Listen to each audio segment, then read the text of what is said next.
Hello everybody, my name is Michael Laubscher and I've just returned from a 2-week trip in the Serengeti where we saw 219 cats in total.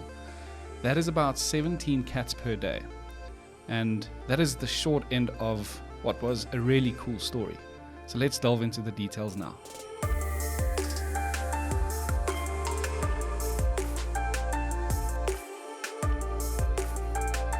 So as mentioned, we saw tons of cats in the Serengeti, a total of 180 lion sightings, of which 59 of those were male lions. It's probably the most male I've ever seen in the Serengeti or in that general region. We saw 3 leopard, I think it was 34 cheetah, a caracal, which was really special to see. But I think what really stood out was the diversity in lion sightings that we had this time around. And of the 180 lion we saw, we got to see 35, I think it was, cubs or different cub sightings of various different ages, from literally 1 week old where mom was carrying the little one around, to cubs that were kind of more suckle orientated and really wanted milk from mom, and then those who are a lot more curious and playful, to ones that kind of wanted their distance from mom and feel somewhat separated, and the cool kids in school not wanting to be close to their mom, like that typical teenager. And then, like I said, another big standout this trip was spending good time with a caracal that was really relaxed and didn't really feel too phased about our presence. So that was really special to be a part of. But yeah, in terms of animal sightings, we will chat a bit more about the special moments that we got to share throughout this trip report and this video.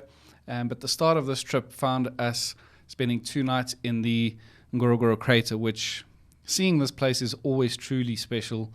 It's quite jaw-dropping when you stand up on that rim and look down into this massive hole, which is now filled with wildlife and beautiful fauna. It is just it's a stunning place to behold and just to kind of witness and be a part of.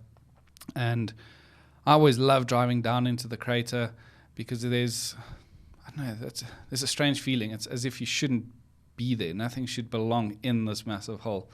But driving down there's always beautiful, and I took a beautiful video up until the moment, that happened. My phone fell.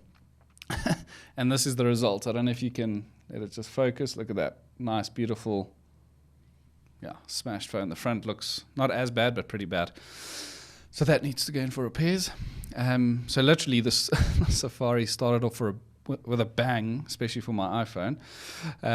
But yeah, driving down, always beautiful. And then after a great day down in the crater, retreating back up and enjoying a drink up either at your room or from the main area.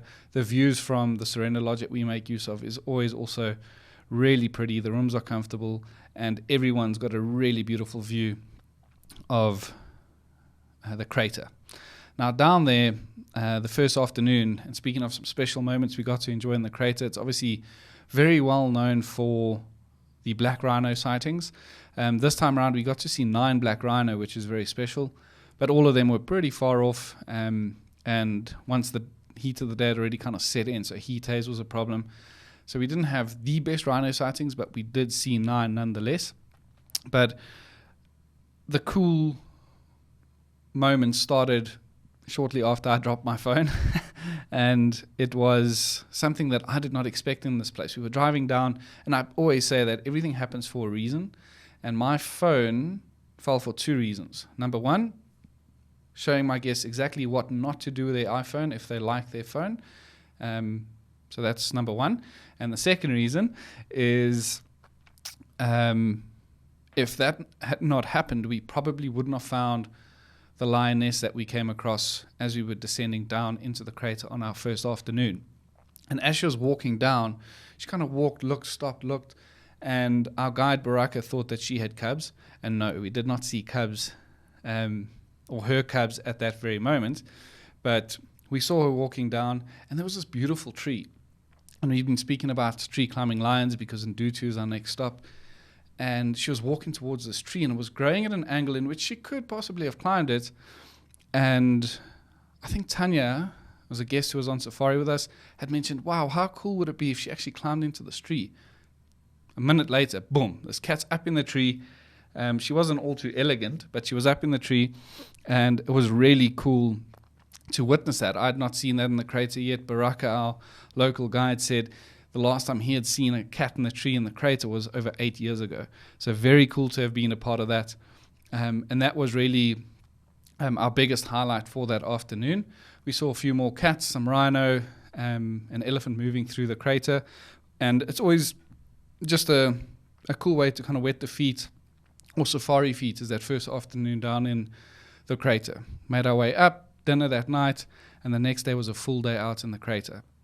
So watching the sunrise as you descend in is always stunning. But highlight moments we had there was we came across a lioness early in the morning, not too far from the descent road.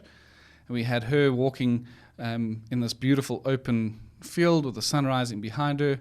We had then realized she had cubs that were following her. So we stuck with them for a very long time. And we had a beautiful walk by with Mom and her 2 cubs. They walked right past our vehicle, right in front of our guests. There weren't many vehicles down in the crater at that point. So it was really cool to have that sighting pretty much to ourselves. I think it was us and one other vehicle in that sighting for the majority of that morning. So that was really special. And then a bit later on, and not too far from this area, we had a young lion, a young male, standing off into the distance. And he was kind of up and down, up and down. He didn't look all too settled. And eventually at one point he started walking towards us in the road, which was really cool because the backdrop in anywhere in the crater really is something that is of greatest value from this area from a photographic perspective. So having this male walk towards us and past us with the backdrop of the crater was really stunning and a cool way to kind of end our morning with, we already at that point had over 20 lion sightings. So that was a really cool moment for all of us, and probably the very first moment where we all knew, okay, we have now nailed a photograph in the crater. And then later that afternoon, just before we kind of head out to have a sundowner on the rim of the crater, we found a golden jackal who had killed a baby Thompson gazelle, which was just born. And what these gazelle do is they hide their youngsters in thick vegetation. They don't leave a scent, so it's very difficult for predators to smell them. But if by chance, and what happened on this day, this golden jackal walked straight into a little bush where this youngster was laying down, and sadly, that youngster obviously didn't make it, and lunch was enjoyed by the jackal. So very sad, but it is what happens out there, and it was a really cool moment to kind of be a part of. And speaking of cool moments, there was so many more cool moments as soon as we left the crater. So not a long drive, about hour and a half to 2 hours, depending on how much you stop and where you stop, to either take in the views, photograph, or check a tire or pick a flower. But it's not a long drive to Ndutu through the Ngorongoro conservation area. But as soon as we started approaching Ndutu, we could already see the mass herds moving through the conservation area and down in towards the Serengeti. So we knew it was going to be promising. We had a hyena and vultures feeding on a carcass, which was really cool. But upon arrival in Ndutu, our main goal was to get to camp.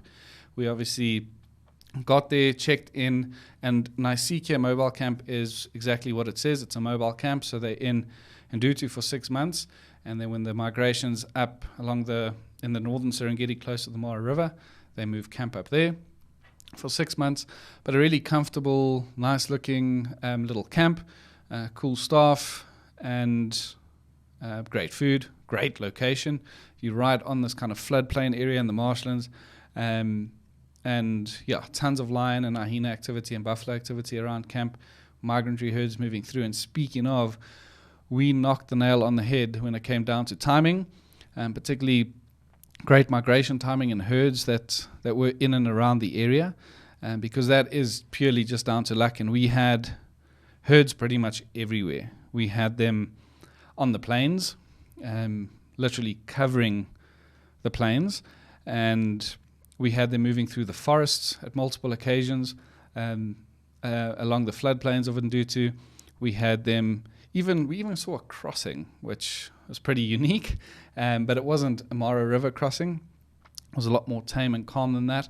They were crossing the narrowest part of Lake Ndutu as they were exiting the forest, running up towards like a small plain and further out towards the Serengeti. So that was really cool to be a part of. And just spending time with these herds are always really special. And speaking of spending time with herds and something truly special, we got to witness the birth of wildebeest, and we got to experience this 3 times. And we were just so fortunate. We went out almost every day. We had a goal to go and look for something in particular. And on this particular day, we went out to look for birth, and we succeeded. I would say about 85% of our objectives, daily objectives, we succeeded in. So that was really, luck was on our side when it came to that front. So went out, we were looking for wildebeest who looked like they may be dropping their youngsters. And as mentioned, we were lucky to witness this 3 times. We had to drive quite far out into the plains, so we had to kind of bypass a lot of things to get there. But en route to this area, we sadly also saw 1 kill and like 1 death, if I may. So if you are sensitive, please close your eyes in the next 2 seconds, and I'll warn you when you can open them again. But we saw hyena chasing a wildebeest, latched onto it, a fully grown wildebeest, and pretty much started eating it alive, while the rest of the hyena came running in and kind of finished the job. So quite a brutal scene to watch and be a part of. But as I'd mentioned, it is part of nature, and you can open your eyes again. It is safe. It is part of nature. But yeah, sad to have witnessed that. But then shortly thereafter, our hearts were healed when we saw 3 new youngsters being born. And a very special day on all aspects of a safari. So looking at Ndutu is known for herds at that time of year. It's known for good cheetah sightings, which we'll touch on a bit later. But it's probably best known for tree climbing lion.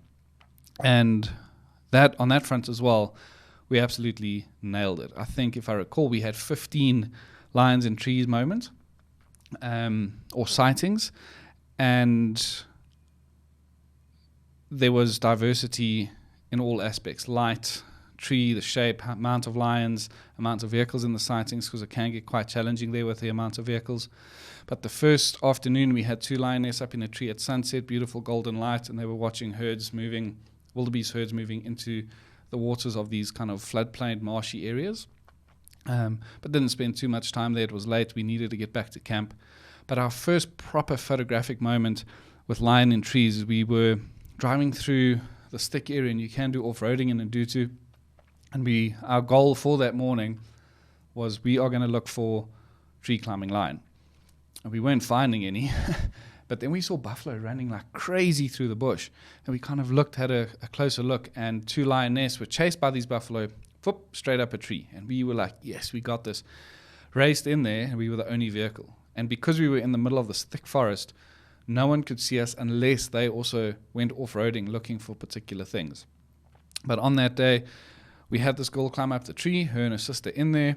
We positioned the vehicle perfectly to have this branch or kind of come down towards the back of our vehicle. So angle-wise, it was perfect photographically. And the one girl had exited that tree, I think it was 20 minutes after we had arrived. And then her sister lay in the tree for another hour or so before she came out. And we had that sighting pretty much to ourselves. The first lioness who exited the tree, and we were all alone. And then the second time around, we had 2 other vehicles, but they were parked behind us, and it was no biggie or issue because they had positioned themselves respectfully and not in the way of our photograph. So really was a special moment, and our first proper lions in tree moment where we had minimal disturbance from other vehicles, and it was a really cool scene to photograph. But speaking of cool scenes to photograph, I would say, as pretty as that tree and that scene was, we had a prettier moment and a prettier scene. where we had just left a lion in the tree, but it wasn't the most photographic. It was late, and we wanted to get back early to pack because we were going to be leaving the next day. And in the distance, because we were close to Lake Massac, so we were far from camp, I saw this lion standing in a tree, and I asked Baraka, I go, stop. And he reversed, quickly picked up my binoculars, and there was a lioness standing in this tree, and I was like, oh, yes. Knowing that our plan was to get to camp, but we were like, let's just go check it out, take some photos and go. And we get there, and as we drive up the road, this lion's in the tree looking down, and there's this big Cape buffalo standing below the tree. So obviously she also got chased up this tree by this buffalo. She had a kill nearby, so she was probably feeding or resting on the ground close to the carcass when this buffalo decided, come girl, time for you to climb a tree. But little did we know, we could see it was a cool tree, but there was a lot of vegetation. You couldn't really see the entry and exit of this tree. But as soon as this buffalo moved off, we moved around and got to the other side of the tree. But as we started moving more and more around this tree, did we realize, whoa, this tree is absolutely beautiful.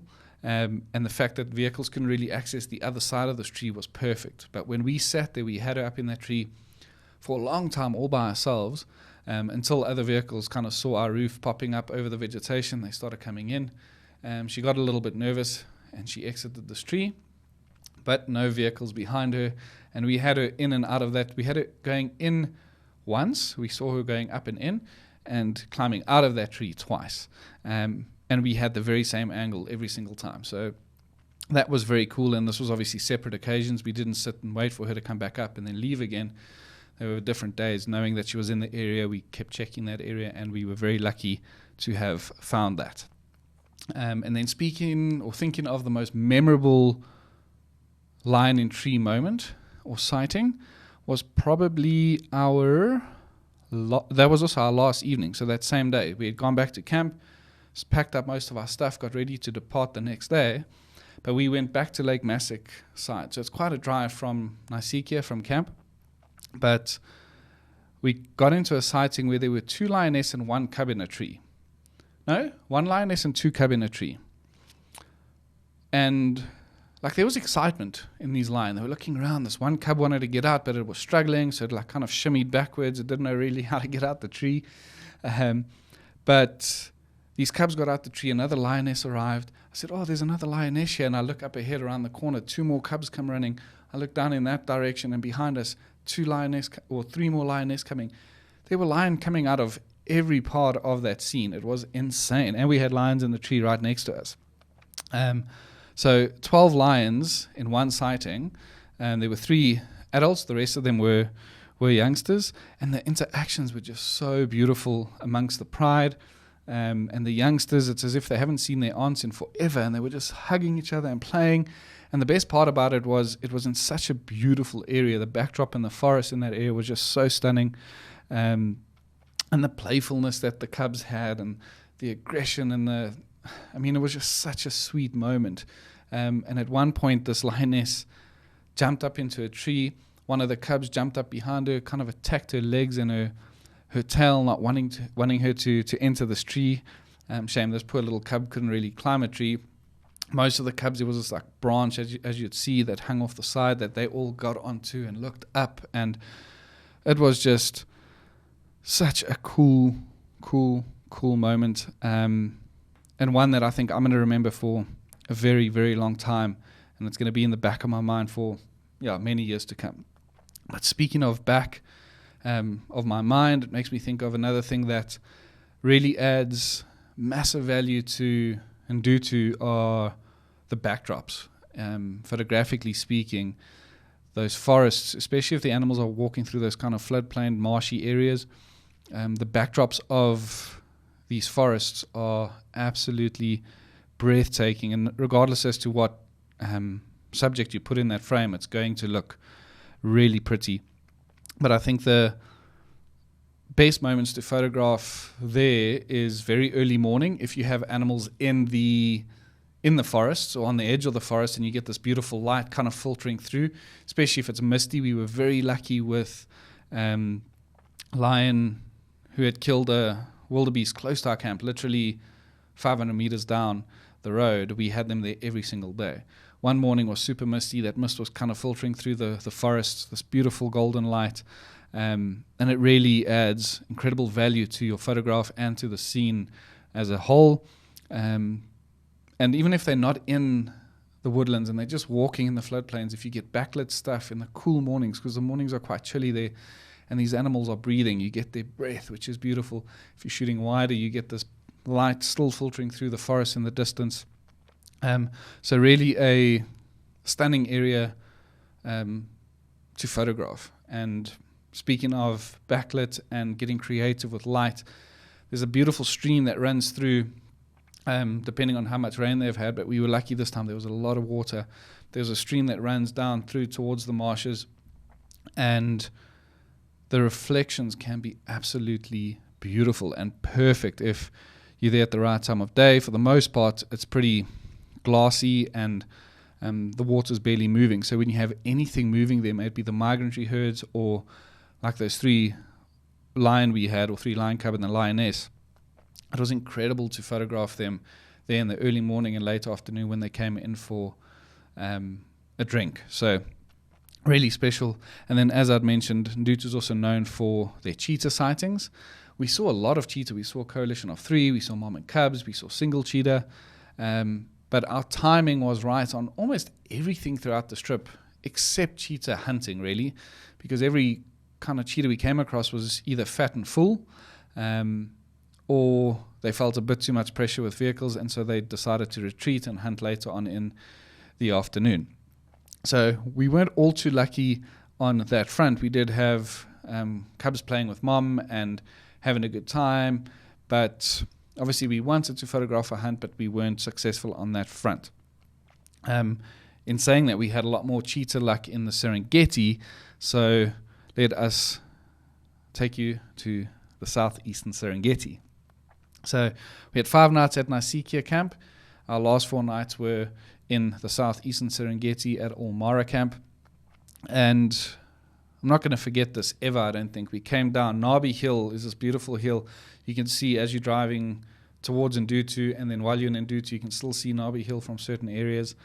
But we were up at this hill checking in, and as we drove out, our plan was to turn right and go in towards Ngorongoro, where we have permits to go and drive through this area. Not everyone can access it. And this was in the past used for cheetah research. So it wasn't open to the public. Really beautiful koppies and great cat viewing out there. But as we turned right off the main road to start heading towards Gaul, I don't think I've ever seen a zebra herd this big in my life. There was zebra everywhere. And I mean, video is not going to do it justice. But there was zebra everywhere. And they were pretty much from Nabi Hill all the way through and beyond Gold Koppies, which is many kilometers. There were these mass herds that just filled the plains and surrounded the Koppies. And it was just absolutely mind-blowing to be a part of this and just see the vastness of these plains and how every single plains is just covered in wildebeest and zebra. It was, I've seen big herds in the Mara. I've never seen the concentration of wildlife I did this time around. And the action that we had with, you could see the wildebeest getting a bit more feisty with each other, knowing that they're going to start moving back north and breeding's going to start because the babies are all dropping now.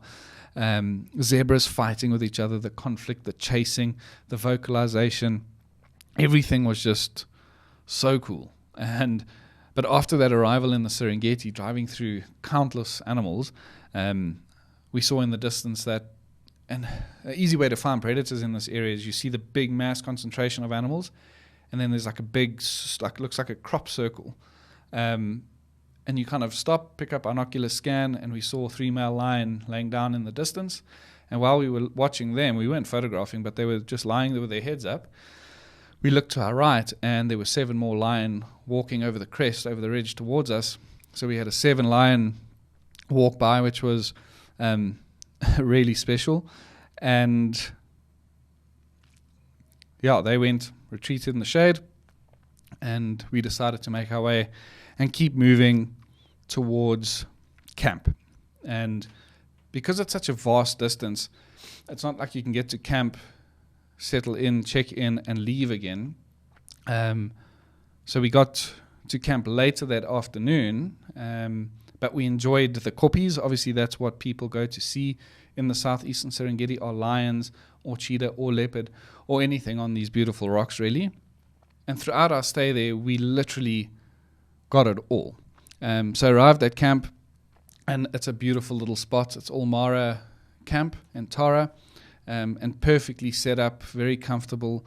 And the staff is great, the food's amazing. And then your drive out towards Gol Koppies every morning is, well, you leave quite early, 6 a.m. sharp, you make your way. And our goal every day is to get to the koppies to find cheetah, either hunting in the plains or lions on rocks. And that early morning drive out is quite beautiful with these golden lit plains from the sun rising to the east. The grasses, I've never seen that gold in my life. And we often had elephants walking through these areas for us in the early mornings and late evenings, but not too much to be seen in the tall grass or areas of the Serengeti this time of year, because everything's focusing on the short plains. So that's why we race towards the koppies. And obviously our sole purpose there, again, is lions on rocks and cheetah. But let's start with lions on rocks, or lions on koppies. We, smashed it. I think we had 20 or just over 20 sightings of lions on rock. I might be mistaken here. I think it's even more than that. But we had lions climbing up rocks, lions jumping off of rocks, and all sorts. We had females, males, both sleeping and or standing, walking around on them. And the variety of these koppies themselves, not only the cats and the particular species and or sex of these animals, just the variety of what each koppie looks like is just so mind-blowing. And having these mass herds surrounding these hills is what really adds an extra special element to it, because you can actually watch these predators sitting, scanning, looking over the plains, kind of pinpointing which is going to be their next meal. Knowing that these herds are going to feed there throughout the night, these cats are going to leave these rocks once they've got enough rest, and then they're going to go hunt for themselves. So really cool to be a part of it. And I've never not had lion on rock luck in the Southeastern Serengeti. So a really cool place to go and experience. And I know I'd mentioned earlier we had a lot more luck with cheetah in the Serengeti, which we did. We saw many a cheetah in the Serengeti. I think our total cheetah count was 34 in all areas we had visited. But when was it? Last year was the first time I saw a cheetah on a rock in the Serengeti, but it was like a flat, big rock. So I wouldn't really classify it as a koppie per se, or a big outcrop. This time around we found a cheetah on a massive koppie, which was really cool. She came running down, stood on another rock, ran across, got onto one more rock, kind of scanned, looked around, made a leap onto yet another rock, overlooked that area. She was hunting, but using this height to kind of scout for food, but she was obviously moving really quickly because she knows lion and leopard call these areas home as well. So she quickly jumped up, used it as a vantage point, looked around before she ran off. And we saw an attempted hunt. Didn't really get too much footage out of this because we were sitting quite far off, hoping that these animals would run towards us, but they ran across scene, but got some photograph. But a really chaotic scene. There was zebra and gazelle running everywhere. It was absolutely manic, but really cool to have been a part of it. No successful hunt, as mentioned, but we saw the chase. But this time of year, it's pretty easy for these animals to hunt because there's a lot of babies, especially gazelle, who go and hide their babies in the thickets, and they don't really have to initiate a long chase. They just literally have to walk from thick area to thick area, look for something to kill. So there was a mom and cub who kind of mastered this technique where mom would walk from one thicket to another. She found one, kills it like literally on the ground there, and then they feast. We saw them eating 3 times. And the last bit of, if I may, cheetah victim or prey species action was a cub, this young cub playing with the remains of this gazelle, carrying it around and being all proud. But as mentioned, our big luck when it came to cheetah in the Serengeti was them on kopie. So we had them on, or that one on that massive kopie, kind of early on in the stay. And then thereafter we had one on a fairly big rock in one of the plains looking for their next meal. But there we had a really beautiful moment with this. It was a massive rock in the middle of this plain, which was high up on this big crest. And Mom and her cub were sitting up on there. The cub was active, moving, walking, doing its thing. Mom was relaxing, overlooking the plains, because there were obviously loads of wildebeest around. And it really was a very beautiful and photographic moment to spend. Yes, we spent a good couple of hours there. But yeah, really, really cool and incredible cheetah luck, except on the hunting front out in the Serengeti. So, yeah, I feel there's something else that was really, how could I forget this? There is a moment, as I showed you earlier, mommy lion carrying her babies. And I think this was her first litter. She kind of seemed unsure of what to do, but we left camp early this morning with a goal in mind. And as I said, we were very successful. We knew, our guide knew there were brand new little cubs being hidden in this area. And as I said, we were very much focused on, this is going to be our mission for the day. This is what we're going to find. And on that morning, our mission was baby lion cubs, and in the hopes to just see them, not to see what we got to see. And Mom carrying this baby back and forth, up and down. There were two youngsters, but we were sitting with a lioness close to the water, hoping she'd stand up. There'd be a beautiful reflection. There was one other vehicle there from Acilia, and Tanya pointed out, there's another one coming, there's another one coming. And I turned around, had a look, and I saw something dangling out its mouth, and I said, oh my word, I think she's carrying her cubs. Picked up my binoculars, and she was carrying a cub. So we raced there, got photographs of that. She dumped that one, she walked back, got her second one, brought it in. It was phenomenal. It was absolutely incredible and a very special moment to be a part of. There's one critter I have not yet mentioned, being the leopard. We struggled this time around, and leopard they're not all too well known for great sightings in Ndutu and the Serengeti, really. But we got to see two leopard in Ndutu, but high up in a dense tree with a carcass. No real photographs in those moments, but cool to have said we've seen leopard here. But then on our very last morning, as we were driving from Ulmara camp, we make our way to central Serengeti, where we fly out of Serenera. And we got an update that there was a leopard in a tree with a baboon carcass, which was like, wow. I think watching that must have been madness, and how the leopard came out unscathed was, yeah, that's a miracle, because baboon usually will attack a leopard and really do some damage. But really special to have seen such a relaxed big male leopard in such a beautiful tree, just sitting there showing off his beauty to everyone who was around, in a really cool way to have ended our what really was a big cat safari throughout the Serengeti. 219 cats. That is just mental. So next year is full. And if you want to be waitlisted onto our future Serengeti trips, please get in touch. It's a great safari, great experience, all the cats you can imagine. If you hit it lucky, all the wildebeest babies and zebra you can imagine, and an all-round amazing safari experience. If you were following along during my journey on Instagram, thank you. If you've watched up until this point, thank you for your eyes and your ears. And if you have questions, as mentioned, please get in touch. I will happily assist in answering any of your questions. And until then, have a great one and chat to you soon. Bye-bye.